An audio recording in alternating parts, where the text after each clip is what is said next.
What's going on, YouTube?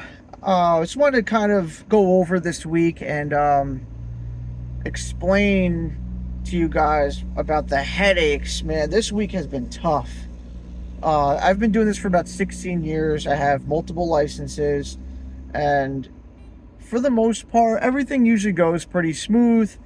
But as an electrician, this week, man, I've been served some humble pie. So I'll start with the beginning of the week. I had to do some power over Ethernet cameras.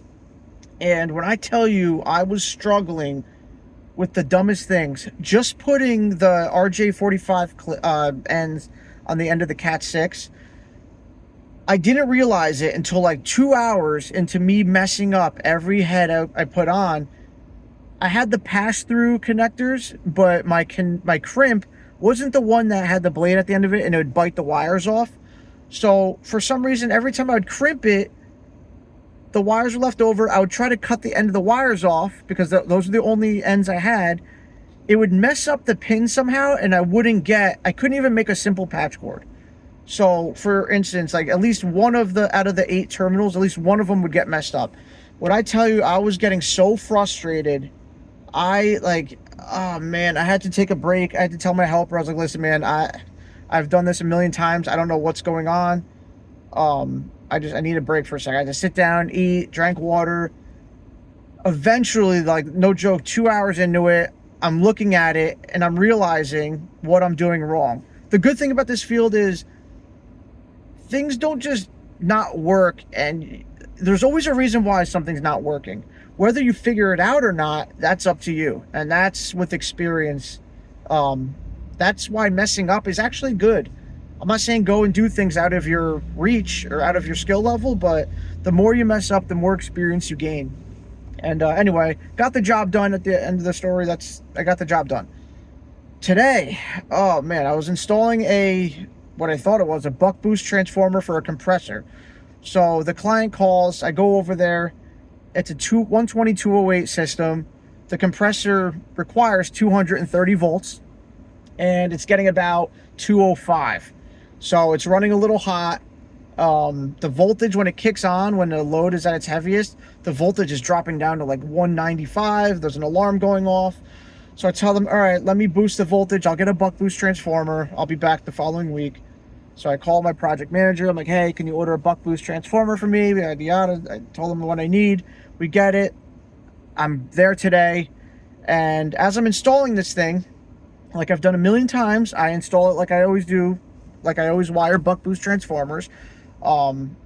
Usually you have your primaries and then your secondary windings. Whether you put those secondary windings in parallel or series, that'll determine what your voltage is coming out. You could boost it. You could buck it, meaning lower the voltage. So my job, I had to raise the voltage about 30 volts. So I wire it. I go put my leads on the ends, and I'm getting nothing. So I'm like, what the heck? All right. I go back, review my notes. Mind you, I didn't get any sort of schematic on the transformer. Besides, on the nameplate, there's a schematic. And of course, silly me, I disregard that because usually on buck boost transformers, they just show you the schematic windings. They don't show you how to actually wire it. But I go and I wire it again, tried a different way. It's not working. So eventually I call tech support, Hammond, HPS tech support. And I'm like, hey, I'm sorry, I can't figure this thing out. She goes, oh, no problem. It's actually an isolation transformer, so you're wiring it wrong. All you got to do is simply look at the diagram on the transformer and wire it like that, which took me 2 minutes, done.